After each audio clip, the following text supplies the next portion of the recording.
So hello guys, welcome back to the new video. అయితే ఎలా ఉన్నారు అందరూ? బాగున్నారు అనుకుంటా. సో గైస్, ఈ వీడియో మనమైతే ఎంసెట్ గురించి మాట్లాడబోతున్నాం. సో చాలా రోజులైంది వీడియోస్ పెట్టేసి.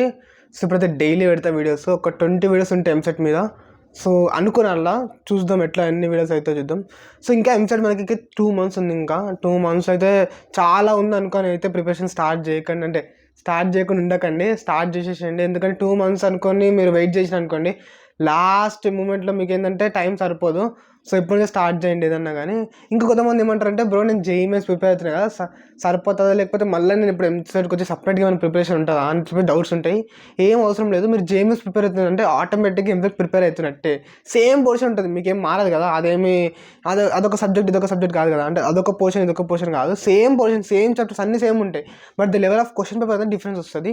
అంటే సపోజ్ మీకు జేఈఈ మెయిన్స్ ఏంటంటే ఒక క్వశ్చన్ ఒక టఫెస్ట్ లెవెల్ కిందకి ఇస్తారు, ఎగ్జాంపుల్ చెప్తున్నా. బట్ ఇక్కడ ఎంసెట్లో చూసుకుంటే నార్మల్ బేస్ మీకు వస్తాయి. అంటే అంత ఈజీ కూడా అంతే అని చెప్తాను నేను. బట్ జేఈఈ మెయిన్స్ పేపర్తో పోల్చుకుంటే ఎంసెట్ పేపర్ చాలా ఈజీగా వస్తుంది జేఈఈ మెయిన్స్తో పోల్చుకుంటే. ఎంసెట్ జస్ట్ ఫార్ములా బేస్ మీద వస్తే ఆల్మోస్ట్ ఒక 20-30 క్వశ్చన్స్ ఈజీగా ఫార్ములా బేస్, అంటే ఫార్ములా మీద సబ్స్టిట్యూట్ చేసేయాలి అంతే. అంత సింపుల్గా ఉంటాయి ఇది ఎంసెట్ లోపల. అదే మెయిన్స్ అయితే మనకు తెలుసు కదా ఎట్లుంటుందో. సో మీరైతే ఇప్పుడు ఏంటంటే మీకు అయిపోయి ఉంది కదా, ఎగ్జామ్స్ పబ్లిక్ ఎగ్జామ్స్ ఉంటాయి కదా, దానికి ప్రిపేర్ అవుతా ఉండండి. దాంతోపాటు మెయిన్స్ కూడా ప్రిపేర్ అవ్వండి. మెయిన్స్ రాసినాకనే మీరు అప్పుడు ఎంసెట్కి రావచ్చు. మీరు మెయిన్స్ ప్రిపేర్ అవుతున్న టైంలో ఎంసెట్ గురి ఒక దృష్టిలో పెట్టుకొని ప్రిపరేషన్ స్టార్ట్ చేసుకోండి. ఏంటంటే మీరు మెయిన్స్ ప్రిపేర్ అవుతున్న టైంలో ఫార్ములాస్ ఉంటాయి కొన్ని, ఆ ఫార్ములాస్ బేస్ మీద వస్తాయి కాబట్టి మ్యాక్స్ టు మ్యాక్స్ మీరు ఫార్ములాస్ మీద దృష్టి పెట్టండి. నేను ఫస్ట్ అటెంప్ట్లో కూడా చెప్పిన చాలా మందికి ఫార్ములాస్ నేర్చుకోండి, మీకు సెకండ్ అటెంప్ట్స్లో కూడా వర్కౌట్ అవుతుంది. ఇప్పుడు టిప్స్ అండ్ ట్రిక్స్ అని అడిగితే అప్పుడు మనం ఏం చేయలేము. సో మీరేంటంటే ఫార్ములాస్ బేస్ మొత్తం మీకు ఫార్ములాస్ మీద ఉంటుంది, ఎట్లా తెలుసా. సో మీరు ఎంత ఫార్ములాస్ నేర్చుకుంటే మీకు అక్కడ ఇంప్లిమెంటేషన్ అంత ఈజీగా ఉంటుంది. Okay, and one more thing, చాలా మంది అడిగే క్వశ్చన్ ఏం తెలుసా, బ్రో నేను జేఈఈ మెయిన్స్ చీట్ కోడ్స్ వాడితే ఎట్లా నెగిటివ్ మార్కింగ్ అట్లా వస్తున్నాయి, అవన్నీ అయిపోతున్నాయి. సో చాలా కష్టం ఉన్నది జేఈఈ మెయిన్స్లో చీట్ కోడ్స్ వాడినాకే. అదే మనం ఎంసెట్లో వాడి ఎగ్జామ్స్ క్వాలిఫై కావచ్చా అంటే డెఫినెట్లీ వాడచ్చు. బట్ ఇప్పుడు మాత్రం స్టార్ట్ చేయకండి, చీట్ కోడ్స్ మీద మొత్తం ఆధారపడకండి. టైం ఉంది ఇంకా చీట్ కోడ్స్కి.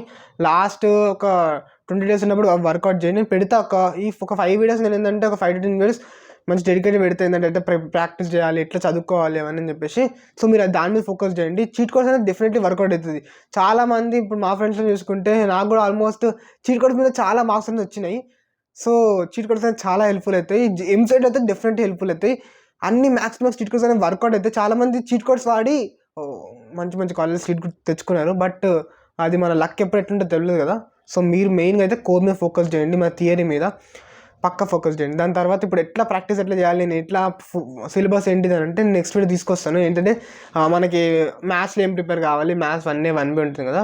సో దీంట్లో ఏం ప్రిపేర్ కావాలి, దీంట్లో ఎన్ని క్వశ్చన్స్ ఆల్మోస్ట్ ఎన్ని ఆన్సర్ చేస్తే మార్క్స్ వస్తాయి, ఫిజిక్స్లో ప్రిపేర్ కావాలి, కెమిస్ట్రీలో ప్రిపేర్ కావాలి, సపరేట్గా వీడియో తీసుకొస్తాను. సో ఇది కాకుండా చాలా మంది నాకు అడిగారు ఏంటంటే, నాకు ఐపీ ఉంది, మన బోర్డ్ ఎగ్జామ్స్ ఉంది, దాంతోపాటు మెయిన్స్ ఎంసెట్ ఇవన్నీ ఒకటేసారి ఉన్నాయి కదా. సో అసలు అవన్నీ ఎట్లా హ్యాండిల్ చేయగలుగుతా, అన్ని ఒకటి తర్వాత ఒకటి ఎగ్జామ్స్ ఉన్నాయి, ఇవి దేని ప్రిపేర్ కావాలి నాకు క్లారిటీ లేదు మెయిన్గా అంటున్నారు. సో ఇప్పుడు ముందైతే అయిపోయింది కాబట్టి మీరు ఐపీ ప్రిపేర్ కాండి.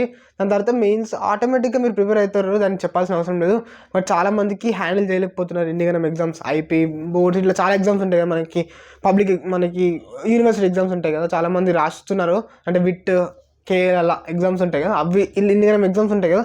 ఇవన్నీ ఎట్లా ప్రిపేర్ కావాలంటే మీకు ఇవన్నీ ఒక ప్రాక్టీస్ లాంటివి. ఎందుకంటే బీటెక్ వచ్చినాక మీకు చాలా క్రిటికల్ సిచ్యువేషన్స్ వస్తాయి. ఏంటంటే ఒకటేసారి మీరు అన్ని వర్క్ చేయాల్సి వస్తుంది. రేపు ఎగ్జామ్ ఉంటే మీరు ఈరోజు ఒక వీడియో చేసుకుంటూ ఉంటారు, చాలా వర్క్స్ ఉంటే మీకు అర్థమవుతుంది లేటర్ ఆన్, చాలా పనులు అయితే ఉంటాయి. మీరు ఇప్పుడు ఏం చేయాలంటే ఐపీ నడుస్తుంది అనుకోండి మీ క్లాస్ రూమ్స్లలో, సపోజ్ మీకు ఎగ్జామ్స్ ఉన్నాయి, ఒక 10 days ఎగ్జామ్స్ ఉన్నాయి అంటే మీరు ఆ 10 days ఉన్నప్పుడు ఫోకస్ చేయండి మన బోర్డ్స్ మీద.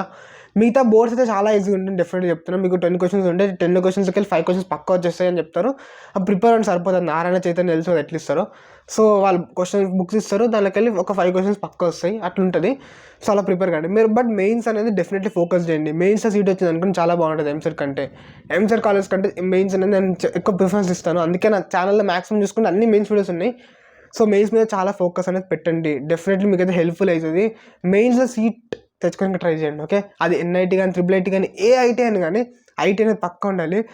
సో ట్రై చేయండి. ఓకే, ఇప్పుడు ఏంటంటే ప్రిపరేషన్కి స్టార్ట్ చేద్దాం అనుకుంటుంటే స్టార్ట్ చేయండి. ఇప్పుడు స్టార్ట్ చేసినా ఇంకా చాలామంది అనుకుంటారు, బ్రో నేను ఇప్పుడు స్టార్ట్ చేసినా కొట్టొచ్చా, అంటే సీట్ తెచ్చుకోవచ్చా, ఎందుకంటే ఇంకా 2 months ఉంది, 2 months నేను ఏం చేయలేను, నా వల్ల కాదు అనుకుంటున్న వాళ్ళకి మీకు ఒక బెస్ట్ మోటివేషన్ ఏం తెలుసా, డెఫినెట్లీ మీరు చేయగలుగుతారు. ఒక్కసారి మీరు ఏంటంటే స్టార్ట్ చేశారు అనుకోండి, ఇప్పుడు స్టార్ట్ చేస్తే అసలు ఆపకండి, చెయ్యండి. ఎందుకంటే 2 months తర్వాత మళ్ళీ అరే కాలేజ్ ఎగ్జామ్ హాల్కి వెళ్ళినాక మీకు అనిపిస్తుంది ఏంటంటే అరే చదువుకుంటే బాగుండు అని మాత్రం అసలు అనిపిద్దు.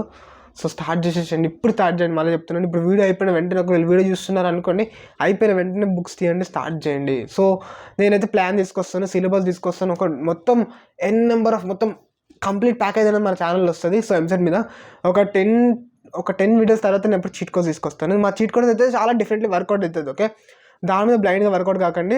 మీరు ఫస్ట్ ఏం చేయాలంటే చీట్ కోడ్స్ వాడొచ్చా అంటే ఫస్ట్ ఏంటంటే మీకు వచ్చిన ఆన్సర్స్ రాయండి. ఒక 30 to 40 క్వశ్చన్స్ డెఫినెట్లీ మీకు కరెక్ట్ అయితే అనుకునే క్వశ్చన్స్ మాత్రం పక్కా చేయండి. అట్లా అంటే 30 to 40 పక్కా కరెక్ట్ కావాలి. కరెక్ట్ అయితే మనం చీట్ కోడ్స్ వాడచ్చు, కరెక్ట్ కాకపోతే కూడా వాడచ్చు. బట్ 30 to 40 అనేది మినిమం పెట్టుకోండి. 30 to 40 క్వశ్చన్స్ ఆన్సర్స్ అయితే పక్కా కరెక్ట్ కావాలి. సో అది మాత్రం పెట్టుకోండి. సో నెక్స్ట్ వీడియోలో ఏంటిదంటే స్క్రాచ్ నుంచి స్టార్ట్ చేస్తా, 0 నుంచి అసలు ఎలా ప్రిపేర్ కావాలి ఏంటి కథ మొత్తం డీటెయిల్గా స్టార్ట్ చేస్తాను. ఓకే, సో సిలబస్, మన కెమిస్ట్రీ ఏం ప్రిపేర్ కావాలి, ఇంకా మ్యాథ్స్ 80 మార్క్స్ ఉంటుంది, మనకి మ్యాథ్స్ 80 మార్క్స్ ఉంటుంది కదా. సో 80 మార్క్స్ ఎలా క్రాక్ చేయాలి, 80 మార్క్స్ ఎన్ని మార్క్స్ తెచ్చుకోగలుగుతాం మనం, ఏ క్వశ్చన్స్ ఎట్లా వస్తాయి, ఇంకా కొన్ని గన్ షాట్ క్వశ్చన్స్ అయితే చెప్తాను నేను. గన్ షాట్ క్వశ్చన్స్ ఏంటంటే ఆ మోడల్ డెఫినెట్లీ వచ్చేస్తుంది ఒక క్వశ్చన్, అట్లాంటి క్వశ్చన్స్ ఉంటాయి. నేను అట్లాంటి క్వశ్చన్స్ నాకు 10 మార్క్స్ వచ్చినాయి, 10కి 10 క్వశ్చన్స్ ప్రిపేర్ అయినా 10కి 10 మార్క్స్ పక్కా ఫిక్స్ అయిపోయినా 10 మార్క్స్. అలాంటి క్వశ్చన్స్ డెఫినెట్లీ వస్తాయి. ఇంకా ఎలాంటి క్వశ్చన్స్ వస్తాయి అలాంటి చాలా వీడియోస్ తీసుకురాబోతున్నాను. మీరు మేక్ షూర్ ఛానల్ సబ్స్క్రైబ్ చేసుకోండి. సబ్స్క్రైబ్ చేసుకోకపోతే సబ్స్క్రైబ్ చేసుకొని పెట్టుకోండి. ఓకే, అండ్ నోటిఫికేషన్ ఆన్ చేసుకోండి, మెయిన్ థింగ్. ఎందుకంటే నేను పెట్టిన వీడియో వెంటనే మీకు నోటిఫికేషన్ వచ్చేస్తుంది. ఓకే, ఒకవేళ మీ ఎంసెట్ అయిపోయినాక నోటిఫికేషన్ బంద్ చేసుకోండి, సబ్స్క్రైబ్ మాత్రం అన్సబ్స్క్రైబ్ చేసుకోకండి. సో గైస్ అంతేగా ఈ వీడియోలో నాకు తెలిసి మీకైతే ఒక చిన్న క్లారిటీ వచ్చింది అనుకుంటా. సో కలుద్దాం ఇంకో వీళ్ళు, అప్పటికైతే మీరు ఛానల్ సబ్స్క్రైబ్ చేసుకోండి, ఇంకా లేటెస్ట్ వీడియోస్ వస్తున్నాయి. సో కలుద్దాం ఇంకో వీళ్ళు, అప్పటికైతే బాయ్.